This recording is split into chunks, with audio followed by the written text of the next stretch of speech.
Today we are going to discuss Robert Browning as a thinker and as a poet. As we know, the Victorian age was fraught with doubts and uncertainties. The development of science and its discoveries led to a stupendous upheaval in the sphere of religious faith. There was a general cynicism and pessimism in the views of man's nature or destiny.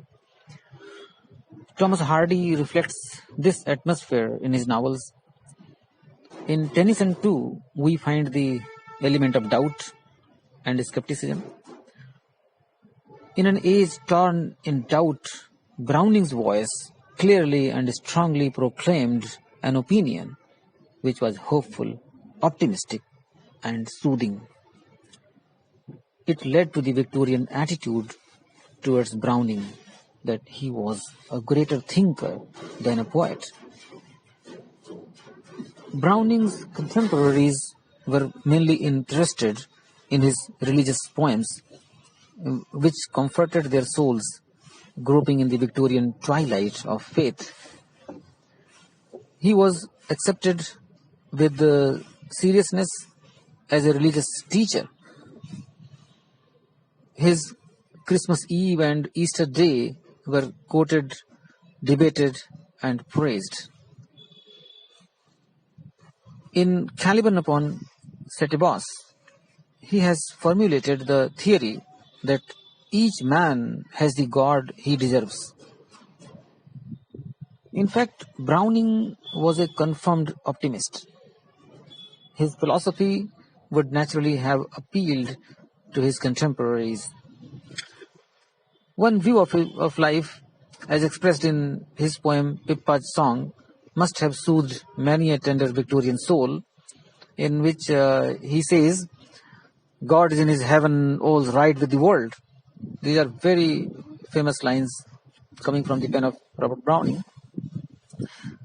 Browning preached God and immortality as central truths of his philosophy of life, and he preached them with supreme conviction in their reality.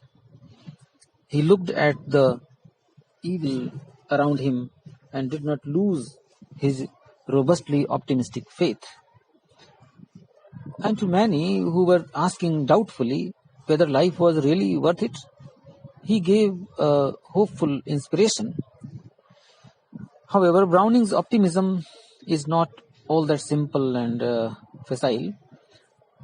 He indicates that one's struggles are not in vain, but the struggle has to be made. He was an optimist because he considered that the game of life, however difficult and grim, was worth playing out. Even in evil, there was some soul of goodness to be found. Browning's poetry was appreciated for the comforting thought which it offered. Now, there was really nothing new in his thought. By the end of the 19th century, he was at the height of popularity, not for his poetry but for his philosophy. But the post-war generation of 1918 onwards rejected the apparently oversimple and authoritarian views of Robert Browning. Thus, he suffered a decline in popularity. Adverse criticism poured on him. It was primarily because his work was not approached with the right kind of attitude. It was seen as the work of a thinker rather than of a poet. The thought that the failures of this life were preparation for the rewards in the next failed to satisfy the frustrated, cynical post-war generation. As a result, the reputation of Browning as a thinker suffered a decline. But Browning is not only a thinker, but also a poet at the very core of his heart. It is only recently that critics have looked at Browning in the light of a poet. Their conclusion is that We should read his work not merely for his thoughts and ideas, but for the poetic matter. It is true that Browning was primarily a thinker who would not have understood Keats's wish for a world of sensation rather than of thought. Though this thought is there in Browning's poetry, but so is feeling. Both are important. Thought as well as feeling. So we cannot say that he's only a thinker or only a poet. He's both. He's a beautiful blend of both thought and poetry. We can refer to any number of his love poems. A Grammarian's Funeral is a lyric in thought. The theme is intellectual, but it is also intense feeling. Passion combines with thought in his poem The Last Ride Together. So both the things are there in his poetry.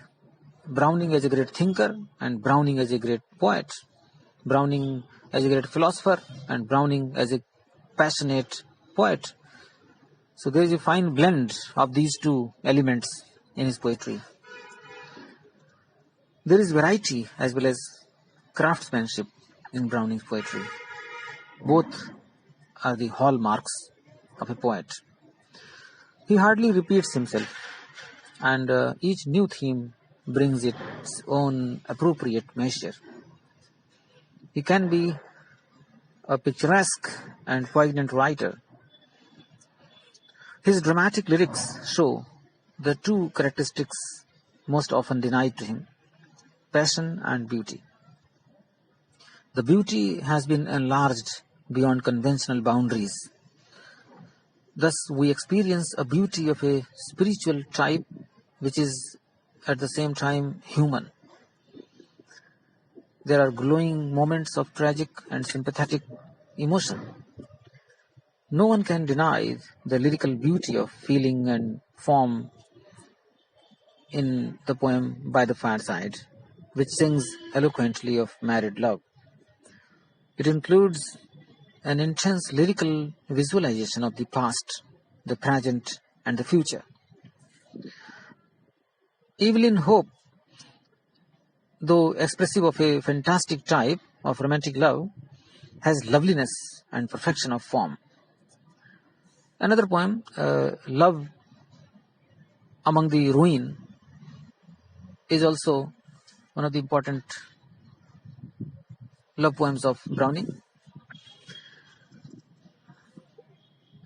Browning's poems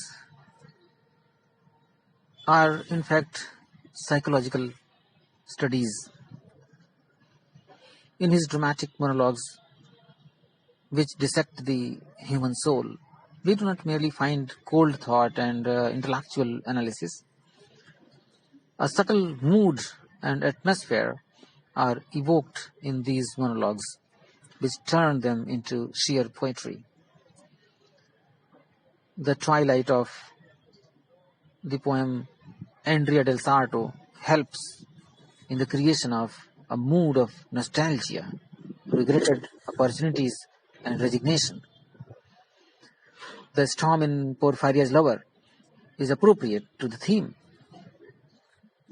Modern opinion has come to accept intellectualism in poetry, so long as thought, feeling, and sentiment fuse into a harmonious whole.